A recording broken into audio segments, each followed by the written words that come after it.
Ladies and gentlemen, good day, good day.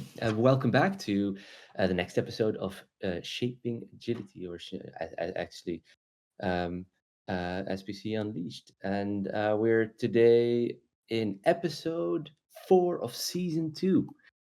My God, time flies, and today we're here with actually we're four people, but Mark is feeling a little bit down and just uh, has been here to basically press the record button.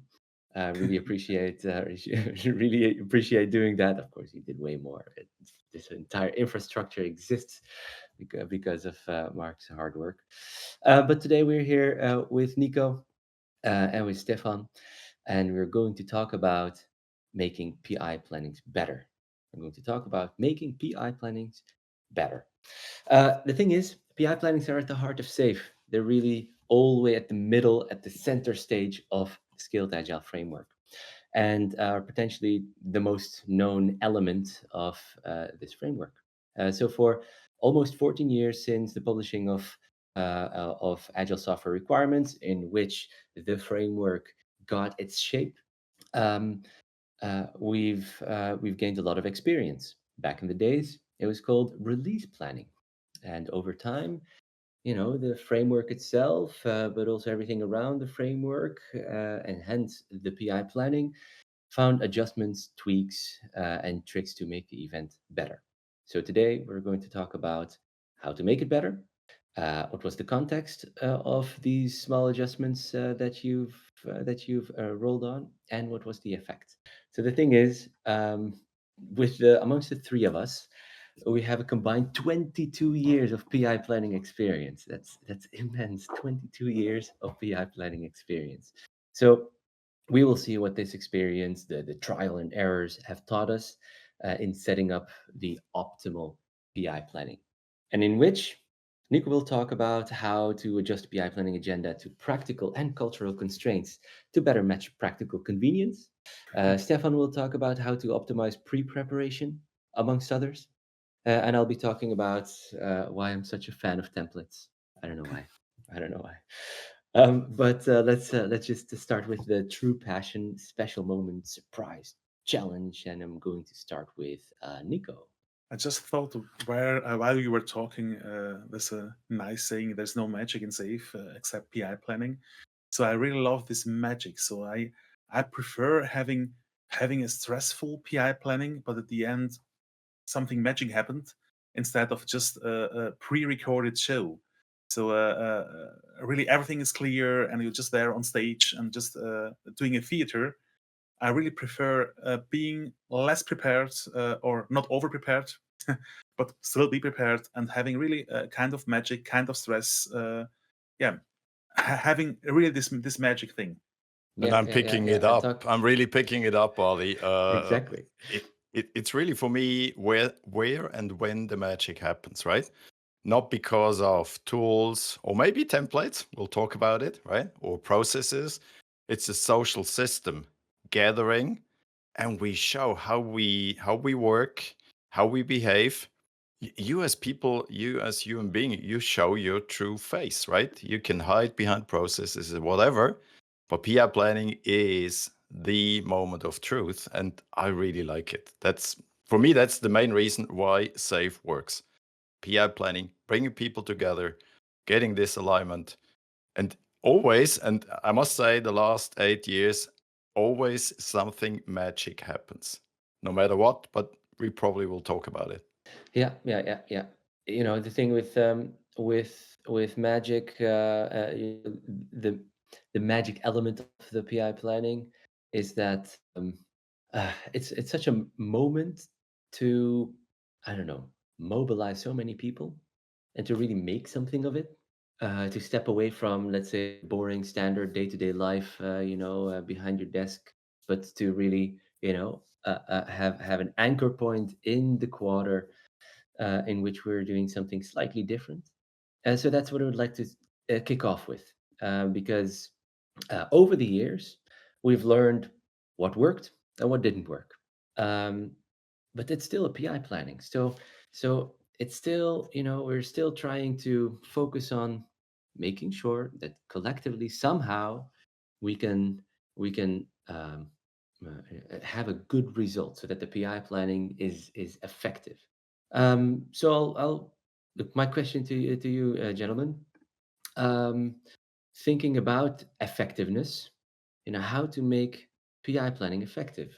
And I think I'm going to start with pointing the finger to you, Nico.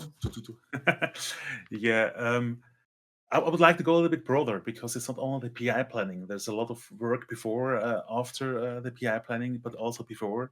And if you want to be more effective or efficient, I think effective is more interesting at the moment. Is also take it in the equation how much time you need in pre-planning. And that's why I told at the beginning, it's not about the show, it's about the magic happening there. uh, and I've seen many companies, at least in Switzerland, over preparing, really having 3-4 days of pre-planning. And I think a nice balance of pre-planning and PI planning itself, it's really important. Just give you one example. I was once in a PI planning with a large solution, and then a team just disappeared for half a day, and then just returned back and told me, PI planning is boring. We finished after half a day. And then I played curious. Say, oh, wow, that's a great achievement. How you made it in a half a day? Wow, that's really efficient and great. So yeah, we had 4 day pre-planning. So okay, you just invested 4 days in pre-planning just to have a smooth show. I think it's not really effective having so much pre-planning, because imagine something happens, you have to adjust, because they really talked to nobody. They just prepared everything, and they were ready after half a day. And that's what I would like to give as advice. It's a nice. You need a nice balance. I know sometimes I'm on the part of being more chaotic and saying, if I have to choose over or under preparement, I choose under preparement. But yeah, in reality, I choose a nice balance. But I go always in the direction not too pre-prepare, because I have to shock my clients a little bit, because in Switzerland everything is too much prepared, and I just want to give you the experience how it is on the other side. So yeah, choose a nice balance, and then it will be effective. Perfect.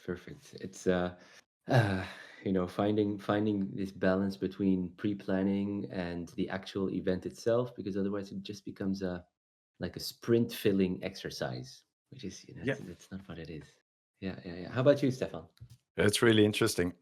We're talking about a framework, right? And if you teach people, if you train people, if you coach them, everyone says, yes, I know the difference between a method where I slavishly follow some checklists and a framework. And then it comes to the preparation of PI planning.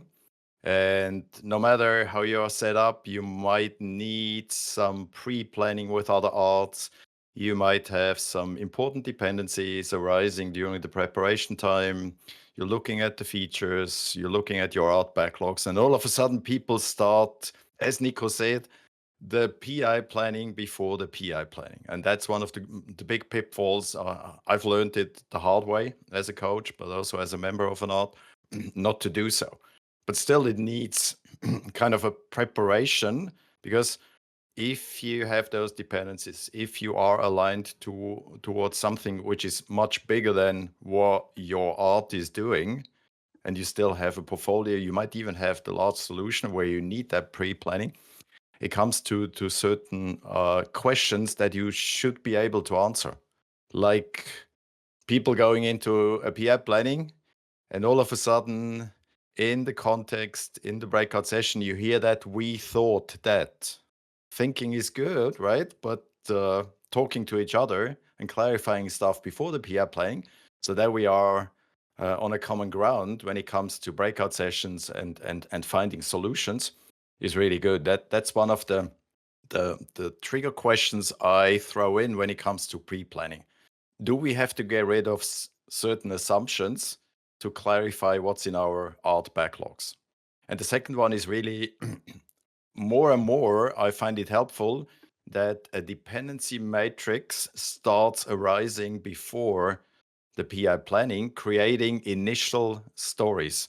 We hear that, we read that in our articles, initial stories. But what's an initial story? And sometimes I have teams, yes, we can deliver a feature from A to Z, and they start preparing all those stories so they have a smoother breakout session. I say, don't do that. Just have a talk and socialize the feature within your team, but don't prepare everything, because you are taking away the magic of doing it in PI planning and perhaps finding out, oh, there's other people with different perspective, bring them in. Where you have a dependency, you should start talking, right? That's good anticipation. And therefore, I like pre-planning, but from an change agent perspective or an SPC perspective, sometimes you have to put the stop sign up and say, guys, stop here, because now you're crossing the border to doing PI planning before the PI planning. What I And like, that's a Stefan, very go for thin it. line, right? Yeah, go for it, Nico. What I really liked is the idea that in the pre-preparation you show already some kind of dependencies. And one of my colleagues once said in a training, it doesn't make you more agile just playing stupid. So when you know something, just put it there, draw the lines. Or if you know this is the feature and you have some stories already in your head, just write them somewhere in a comment field. We think about slicing in that way and just saying, oh, no, story writing is in PI planning. I'm not allowed to write anything down. It doesn't make you more agile just following the process and playing stupid. If you know already something, write it in a comment field in your tool sets, and then later in the PI planning, you can write stories out of it. But just playing stupid and saying, "Oh, in the process, it's later," it doesn't make you more agile. Absolutely. I fully am fully with you. The thing is, there's this and I wonder how the both of you see this. There's this tendency that's whenever like a team of teams, a train goes through its first PI planning, then there's this pressure cooker effect in the beginning, very first time, right? It's there's a minimum amount of preparation, there's a little bit of panic, but then you go through PI planning and then you figure out, oh, this actually works pretty well, but and that's when it happens. But the next time it might go even better if we prepare a little bit more. And then rather than using 1 week before the PI planning or maybe 2 weeks before the PI to start initial refinement, people start way ahead or spend a huge chunk of time doing the preparation. It's quite risky. It's quite risky. And the thing is, for me, if I can add one more thing with this, let's say how to make this PI planning more effective is, um, I think it was you, Nico, who mentioned that you actually like a little bit of that chaos.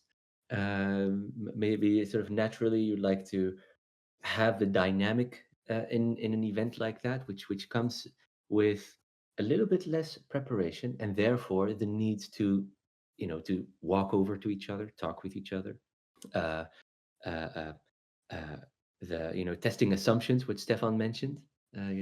We thought that I think I have something similar. I like that chaos, but then eventually it needs to come back to something that is equal for everybody in the sense of draftline review needs to look the same for everybody.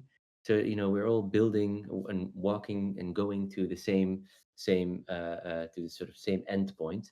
So I am very much a fan of uh, keeping everything as open as possible, but then having very strict templates that everybody else fills in, so that everyone has their own way of getting to the template or filling the template. But then the template becomes an entity of let's say a stable report out or so. And I've really found that quite useful somehow. I'm fully with you, Ali, right? Because you mentioned this oscillation effect. The first PI planning being in a state we're insecure. We heard the structure, we've seen the structure, we did some simulation in the Safe for Team training with the teams. It should smooth down everything a little bit, but I remember my first PI planning, I couldn't sleep the night before, right? I was an RT, I was a coach. I should have been the best prepared person in the room. I still was nervous. And this oscillation effect, probably first PI planning, we find out not have done enough. And then next time, probably too much preparation. The third time, probably not enough preparation. It needs a calibration time, like 2, 3, 4 PIs. But again, I like what you said regarding templates, processes, structural elements. Over those 2 days, they reduce variability, and we still have enough variability in the social system. We as people, the whole art is probably newly formed, never worked together before. It's variability, right? We have variability in our art backlog items and team backlog items. Small innovation, huge innovation. That's all variability because we are not in a deterministic process doing lean manufacturing. We're doing lean product exploration, product development, where there's always some kind of variability. And templates are helpful, but I would say, first of all, always the question is what's the magnitude of variability, and how can we help the teams? How can we help the shared services? Also, the art triad, right, which is new on the starting line, to have a better starting point, have a better understanding, and set some boundaries so that self-organization during those 2 days really start flying. And I'm a huge fan of templates as well and processes, but it's not probably my first question I would bring in during preparation time. What should we prepare? I would ask the question, where's the insecurity, where's the variability? And that triggers a different discussion during preparation time. Mhm. Does that make sense? Yeah, when I listen to you both, maybe the audience will misunderstand something. Loving more the chaotic way or the more the action way doesn't mean you don't prepare anything, or doesn't mean you just go in and see what happens. It needs a lot of preparation to make something look spontaneous and look something good. And templates can help you. And this question Stefan said will help you. So from my background, and I will not say many things because it's public. I don't like to tell about my story and what my back package is. I realized I really have to prepare a lot of things that it really I can adjust during the day, or during some meetings, or wherever you are. So you cannot plan it and go this path, but going this path, you need enough plans, enough templates to be able to adjust, and that's a skill you need to have. So I like the idea with the templates. I only never thought of this before, or expressed it this way, but it's really important to be able to react. You need enough plans and enough templates. Otherwise, you're doomed in the chaos. So you have to master it, and it's not fun being in the chaos and nobody has any idea. So then it's really then you're doomed. Yeah, indeed. So maybe just to continue on exactly this topic, with our 22 years of combined PI planning preparation and let's say running and evaluation experience, what kind of tips and tricks and ideas can you share with us on how to best prepare for this PI planning? And I see that Stefan has something. It ties again to what we already discussed. Insecurity, not being certain, are we doing it the right way the first time or the second time? I remember many Safe for Team trainings. Sometimes you had to extend the breakout session where people learn to break down a feature into stories. And the initial stories are not perfect. You just have an idea. Who do you serve with this small bit of value which contributes to the bigger one? And doing some training sessions during Safe for Team training, or in between Safe for Team training, if you have some time left, and the first PI planning, just get used to pull a feature, break it down fast within 1 or 2 minutes, doing brain writing, and then doing the estimation poker or planning poker over and over and over again. And that helps people to really not think about what is a story point, but you use it relative estimation, it becomes second nature. And if you go into the breakout session on day 1 and day 2, it's just, you just do it if you're a pro.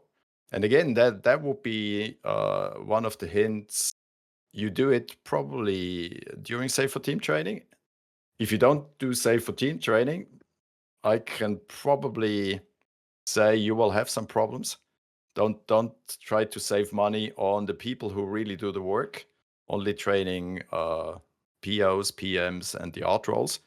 We should train the people, and we should give them an environment where they feel secure enough to do the job, although it's the first time.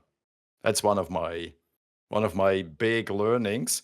And every time I have a different art, I have different teams, I probably need a slightly different approach to master for the first PI planning. How do you estimate? How do you break down those art backlog or team backlog items so that you can play the game, right? Planning is then, okay, how do you come up with a good draft plan that is good enough, but it's still a draft plan. It's not a final plan. Oh I yes, would like to second that. Yeah. yeah, and if we would not call the Safer Teams training a training, but if we would call it a dry run, then all of a sudden everyone understands. Yes. Because it's exactly what you mentioned. It's, you need to just go through the motions, ideally with real life, features, so that teams can go through this activity of slicing. But yeah, the slides themselves say Safer Teams training, but it's actually, this is exercise. It's preparation. Yeah. How about May you, I Nico? quickly add to that one, Ali? Yeah, of course. Of I'd course. say, right, people have the tendency, they're good people, the busy bees, they want to collect the honey, right? And over preparation is probably something that happens because people want to do a good job, and helping them, okay, what's a draft plan? What's an initial story? Giving them the outlook, hey, every 2 weeks, you still have refinement sessions, you still have iteration planning, where you then nail it down to what you're really doing, right? But it's still a plan. And as Mike Tyson says, a plan is a plan. You go into the ring and you find out your opponent has a different plan. Reality has a different plan with you. And the plan is not there to achieve or fulfill the plan, it's to achieve goals. So context is important in preparation as well. And sometimes I've seen teams writing on a flip chart what is really the context that we took out of the business, the solution, and the architectural context. And they start the breakout session 1 with what's to consider. 2 to 3 points before we start brainwriting, brainstorming stories. Huge improvement on teams, even if they're newly formed, or even if it's old teams being in the trade for years, it changes behavior drastically. Yeah. It's how to make it.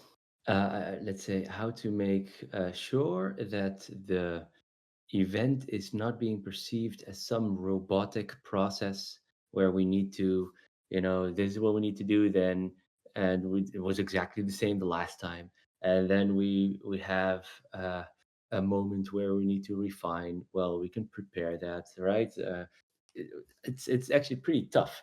It's pretty tough that over the time you'd get, and I'm very sure that that both of you have heard this before. Over the time you get all type of suggestions of, can we just, it's 2 days, can we make it a little bit leaner, or can we maybe either prepare it a little bit more, more elaborately upfront, so that we don't need everyone involved. So maybe we can do this only with our product owners and our scrum masters. Uh, you know, I'm very sure that you heard that before. So what would your response be if you would hear statements like, "Can we do this PI planning in 1 day?" And I'm going to start with Nico. Oh, of course you can. You can also decide to kill yourself. But then, oh no, I was joking a little bit. Um, if you do it, and I did it also for some clients, please respect the idea behind of it. And Jared Yuval did a great talk at the SAFE Summit in Washington, D.C., which he really emphasizes the meta level of what PI planning is. And he did it in such a great job that I adopted my storytelling on this. And if you look what PI planning is on the process level, the meta level, you start with alignment with the people. You show the vision. You show the next steps on the roadmap, and then you go to breakout session, like in an open space. You open the room. You let people talk, find things, and then you close the room again, and then you have again a feedback loop alignment. You have the management review, problem review solver. It's also an alignment. Next day, you show the adjustments. You're again in the alignment path, and then you open the room again and close it again. Feedback loop again, confidence vote, and then you have again this like swimming things. If you can do this in a day and still stay there, it's a great idea. But what I have also seen outside is that people do it in a half day, and it's just a linear process. It's just welcome everybody. I tell you what the vision is. I tell you what we've planned before, and now execute. And that's just a linear process. It's not this process here. So if you respect the meta level, you can do it in one day, of course. And I'm also fan, by the way, when I do it in one day, do it in 2 half days and have the night in between, because the night does also something with you. You shower, you run, you sleep. It does something. The lunch is not enough. In lunchtime, you didn't have time that it goes down your neurons or whatever you have here, or the backbone. You need this time having other parts of your brain and still of your body working on that.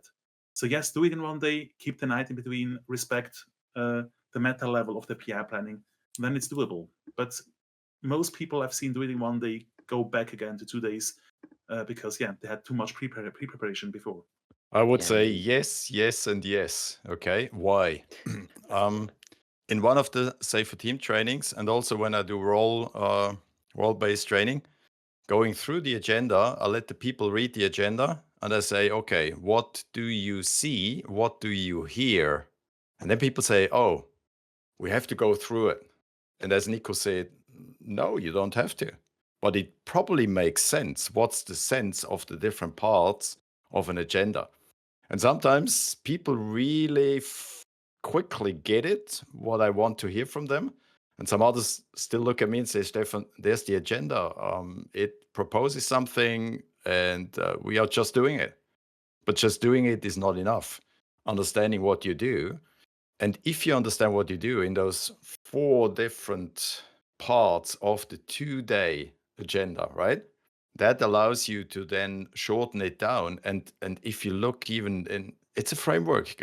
You can shorten the duration. You can streamline the agenda, but don't let important, essential parts out of it.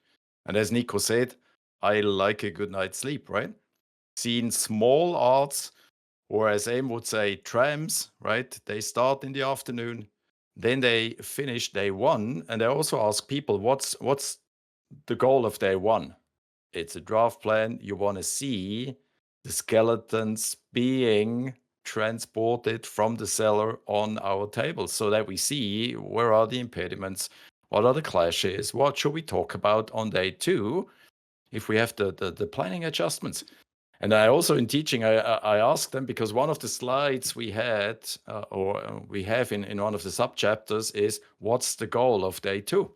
And then people tell me, to have a plan on a team level. I say, no, it's not important. What's important? What do you commit on the confidence vote? You commit on PI objectives. So this then helps Ali to answer the question, should we shorten? Should we change certain stuff? The context is key, right? And the context will help us, the size of the art, the size of the teams, the maturity of the teams, to shorten and streamline the agenda. And by the way, we have to do that. If you still have the same agenda after 4 years, like on day 1, there was no evolution. We need evolution in everything we do, right? Something you just said, Stefan, triggered something in me. One thing that people do wrong or don't realize is the end of the day 1 is not having the draft plan doesn't mean having the half plan. It means having the full plan just in a draft mode. So some Yeah. people think, oh, I have 2 days. Let's do the first half day in the first day and the second half day later. It's still the whole thing, and that's important. And I've seen Mark writing in the back channel. The goal of day one is to create the agenda for management review. And for that, it's why you need the whole plan in a draft mode and not the half plan and the half plan. That's really something important. And thank you, Stefan, for going in this direction and get the chance to explain this. Indeed, we're trying to feed the management review, right? We're trying to feed the management review. At least that's how sort of I call it. So you need creating an agenda for the management review. That's what we're trying to do. Put those managers to work. Thanks a lot, gentlemen. I'd like to dive into sort of the most pragmatic / practical last question of today's podcast, which is one that I'm really looking forward to. Uh, what kind of practical adjustments are you suggesting these days? How would you adjust your PI planning, or at least suggest adjusting the PI planning, just based on the myriad of time that you've hosted your sessions? I'll start with Stefan. Again, you probably when you listen to what I said so far, it's, do we understand what problems should we solve, or what problems does this PI planning solve? And that's why we start with the context. So for me, context is key. If the context is not done on day one, and if it's not inhaled by everyone on that train, including the shared services, let's not forget there's other people around and maybe other teams in other arts. And that's why we have preparation time or pre-plan meeting, whatever it is. So are we really sure that we have product innovation? And if you look on the new big picture in SAFe, it's about product innovation, small increments, future or bigger increments. This should be clear before we dive into the nitty-gritty details. And we shouldn't drown in the sheer number of stories or maybe even features, right? Depending on if the art triad already has done a good job showing up with smaller batches, smaller features, so that we can create the evidence. And for me, this is really important. Is the context clear? Are we talking about the same product, the same evolutionary approach we have? And that's probably part of preparation as well. And I would adjust in general in the future, breakout session 1, teams talking 5 to 10 minutes about what's the context, not what feature should we pull, and then start working like busy bees. Busy bees are only busy in a good way, collecting the right stuff if you know where it is. You can fly around and use your energy, but you're not contributing to the overall beehive. Yeah. How about you, Nico? What would be sort of your practical, let's say, suggestion that from now on actually you're always implementing your PI plan? Yeah, I just thought if it's dangerous what we are saying and doing at the moment, because some people will misunderstand it and start adjusting like wild and yeah, wrong adjusting, something like that. What I always say to the people is try to adjust the agenda on the cultural circumstances you have. But I also got the feedback a year after for somebody who coached the train. I teach the SPCs and told me, oh, they get rid of this and this and this. And this wasn't the idea of adjustment, to get rid part of it. The first thing before you adjust, try to understand what's in the boxes that SAFe gave you. There is a meaning behind of it. So if you skip them, you should have a good reason why you skip them, and not just, I was in a training with Nico and he said adjust the culture things. One adjustment I'm making is how long some blocks are and when does the PI planning starts. Because what I've seen in the States is that people usually get flight in the day before. They go to a hotel, there is no breakfast, they starting the day with the vision and eating breakfast together. That's not the same in Switzerland. In Switzerland, the people have eaten already. They maybe arrive with a coffee cup at the PI planning, but they don't need the scrambled eggs and porridge and whatever. They have already eaten. So this 1 hour vision thing doesn't really work in Switzerland. You can try to make it more interesting, but normally, yeah, it's just boring. And because if you start already later, because people have to travel by bus, by train, and bus and trains work in Switzerland, by the way, well, and people coming from the mountains, they have to take the first bus. They will not be able to arrive at 8 o'clock in Bell when they live somewhere in the mountains. It will be 9 o'clock. So you lost already 1 hour. So you have to adjust some things but stick on the boxes. You need this vision thing because it's a huge motivation. As an RTE or as an SPC coach of the RTE, try to convince the C-level person, the business owner, to make a great motivation speak. But it's not the same like in the States. In the States, I witnessed it. It's like the Oprah Winfield show. It's like and you're the best train because of that, and you get the car, and you get this, and people are always cheering, and it's a great first half day. But the same thing in Switzerland, our witnesses is after the half day having only speeches, and the PM is saying something, the RT is saying something, and then you go to lunch, you come back, and people are just sitting and not able to start working. So you have to do some adjustments depending on the culture, because Swiss people don't like to sit long and listen. They just want to go to action fast. But still, take in mind what the boxes mean, that people stay motivated. So if I can reword it a little bit, Nico, does that mean that we would like to have more preparation from the SPC involved, from the leadership involved, to condense things as much as possible, but less preparation, or at least be careful with preparation for the teams and engineers and team members? Is that what you mean? Exactly, because preparation has for me several dimensions. If you go back to season 1 and dimensions, one thing is the content thing, and I think this one shouldn't be over prepared. But the speeches should be rehearsed again, and should be made clear. It's not just you take some PowerPoints you found somewhere and just say blah blah. It really has to be sharp on the point, and this needs preparation. It needs a rehearsal.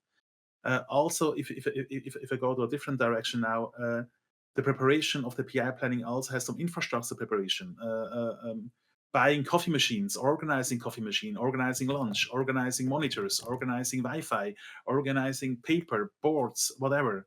This is also something you should prepare, not just go to a room and say, oh, there are no monitors here. Oh, that's a pity. Oh, we have no internet connection. Oh, that's a pity. So some kind of preparation is really needed. I don't like the content over-prepared, but I like the speeches prepared, and I like also the room prepared. Because there are 150 people there. You cannot just go in a room and say, oh, let's see what's happened. So there's a different kind of preparation, and that I insist to be prepared. Yeah. And I for think me, you make- that Nico, sorry, Ali, Nico, you're No, go ahead. triggering something that I use sometimes based on the context preparation of the art triad of the shared services. I also ask them, what is your first action, or what are your actions and guidance during breakout session 1? And some look at me and say, I'm just wandering around and listening to the teams, and say, no, based on your context, you're presenting perhaps a big bunch of features that are crucial, who is affected, and who gets some guidance. And that's a trigger also to adjust the agenda, even in a breakout session. It's not only a just big time block where you have the coach syncs. It might be that after coach sync 1 or 2, you gather and collect some of the teams together for 3 minutes, where an architect sets the tone and says, now let's talk and plan together those 2 to 3 features. So giving guidance and showing it in the agenda as well is crucial. So on the fly, adapting the agenda is another capability RTE and the art triad and even the business owners should learn to master over the time. Because as Nico says, right, the magic happens only if you master the content, if you master structural elements, and then it's the screenplay, and it's about the actors on the stage. And for me, that's Yeah. a huge difference between a basic train and a train who is really now evolving over the time. And who is Indeed. who is initiating that? Who is a catalyst for that? That's us as change agents. So in a way, you're making sure that the, I don't know, outer boundaries of a PI planning, so the structure is super robust so that it allows the flexibility, Yes, the, innovation, new ideas, the ad hoc connections to happen within the PI planning. exactly. Probably not the first PI Yeah, planning, but from second, third on, let's use it in a wise way. yeah, yeah. I think I have the same. I've uh, uh, embracing the little bit of chaos within the PI planning, and I think by now companies that use PI planning, they've already been using PI planning for a very long time. So I've been using something that is called like a little free online tool called chronograph.io, which is fantastic. It's a distributed timer, which basically means, yeah, Google it. It's if the RTE or the SPC sets a central timer, then you can share a link to anyone to see the exact timer. So that means during breakout for Scrum of Scrums, you can make a sort of a countdown. Um, People are always, let's say, they know when to return back to, to the plenary room, or when to join a Scrum of Scrums. So that you have the outer boundaries, and then what happens within the time box, that's completely sort of up to them, as long as they maintain sort of the, how Nico mentioned, the concept behind PI planning. I see something on our Miro board. Mark put a picture of the PI planning, how he does it, and also how he introduced it in the Safe City simulation he wrote. And I see one thing I also like to adjust is the team breakouts. In his case, start before lunch. And that's something I also do in Switzerland. I let people work before they're gonna dine or lunch. It's also a cool thing. I don't know how we can share it, or just Google for Safe City. You see the agenda. How Mark is proposing it, and the official timing of Safe. And I see something similar. It starts at 9, and it does the team breakouts before lunch, and that's something that works well. And I see thumbs up from Stefan. That works well at least in our area. Our area means Switzerland, Germany, Austria. In my case, I think Stefan has similar experience. I do. And then I can second that. having management review until 9 p.m. If needed, it's an open end, right? Yeah. No, very good, very good. Thanks a lot for sharing your tips and tricks, gentlemen. Which brings us, I think, to sort of the next section of our podcast, which is maybe my favorite, because this is where all of those ideas that I don't know where they come from, but Nico comes up every time with like this completely different way of viewing something that's actually very serious. The so-called Exactly. jiggles. So the question is, Exactly. Sorry. Let's activate some other parts of the brain. So I realized PI planning has really many ingredients, and then I thought, okay, imagine PI planning is a pizza. Which ingredient would you like to be to make the pizza perfect, and why? And why? Stefan, you want to start? Yeah, let me start, because it's what I wrote down is probably what we all discussed so far, right? It's all about the base, it's about the dough. I've seen so many pizzas in my life. There wasn't a pizza. It looked nice. The first bite, no, it's not a pizza, right? It's something else. And if you ask an Italian mama what it is about the pizza, it's about not even the dough, it's about the flour. If the flour is not right, you don't get a good dough, you don't get a good pizza. So why did I put this one in? No distractions with or by garnishments. And you can be distracted in PI planning so fast in a huge way, and you miss the target on day 1, you miss the target on day 2, or if you shorten it down, you just miss it, right? We've done PI planning, hooray, we're safe. No, we're not. It's not a pizza. Talking about not a pizza. Uh, I thought while trying to answering this question, I put out myself is I would choose the cherry on the pizza Hawaii, which is not really a pizza for some people. Why? Because nobody will expect it on the first guess, but it's some kind of important. It's some kind of changes something, or it's important for that kind of flavor. So really, I've chosen something exotic, and sometimes you need this exotic because it makes sense for your context. That's why it's the cherry on the top of the pizza Hawaii. And I Wow. see, and I see we've talked about the dough. We talked about the cherry on the pizza. Ali, yours is interesting. Which makes a pizza? And I think Nico just upset an entire nation, the entire nation of Italy. We're talking Yes. about Pizza Hawaii. Um, but maybe I can soften the blow a little bit because if PI planning was a pizza, which ingredient would make a perfect pizza in my opinion, I would add uh, quite a whole bunch of predefined slices of creamy mozzarella. One, because mozzarella is fantastic and you can't have enough of it. Second, if you have some predefined slices of mozzarella, you could always distribute them as you would like. So you could still play, but you have your mozzarella at least, and it's not too much. But yeah, at least you have your mozzarella sort of predefined. And so the parallel or the how do you call it, analogy that I'm making here is define some templates up front, and then you can still play around. You can still go left, right, and fill one half pizza completely full of mozzarella, and the other one, just with the tomato sauce. Completely fine, but have your mozzarella ready. It just, yeah, at least it at least guarantees to a certain extent a certain outcome. That's how I would like to formulate that. So if we've been talking about um, trying to make PI planning more effective, the difficulty of this adjustment trap.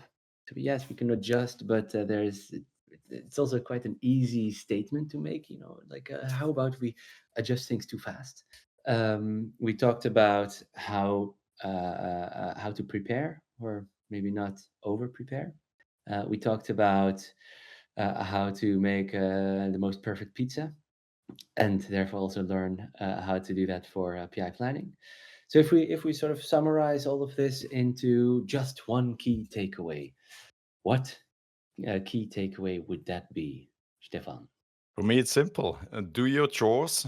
So the mission and the content takes center stage. Like you said, Ali, templates, good preparation. Like you said, Nico, sometimes it needs a little bit more, a bit of blood, sweat, and tears.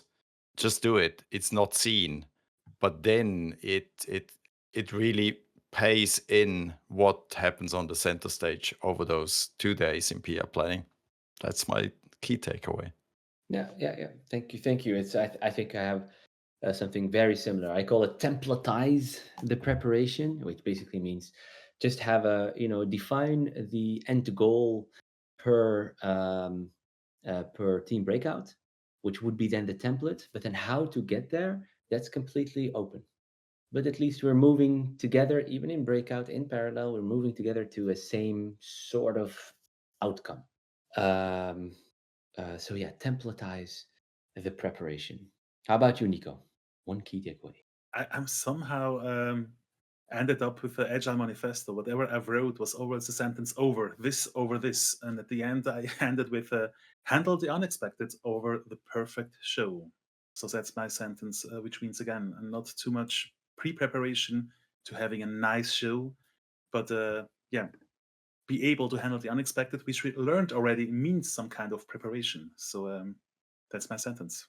All right, thank you so much. Well, in talking about preparation, Nico, you're going to prepare the next episode next week with our next episode of SBC Unleashed will be all about how to become a better LPM coach. Indeed, hosted by the one and only Nico. Yeah. So I would like to thank all of you with sharing your ideas, your experiences, and also your pitfalls. I would like to share. I would like to thank Mark, who has been here the whole time, sort of managing the podcast in the background, even though he's also managing probably a box of tissues and using them up in record time. I really hope that you feel better soon, Mark. And I would like to thank the audience, whomever is who tuned in to watch slash listen slash experience this podcast. Thanks a lot for being here. We're going to see you in the next one. So I would like to say peace out.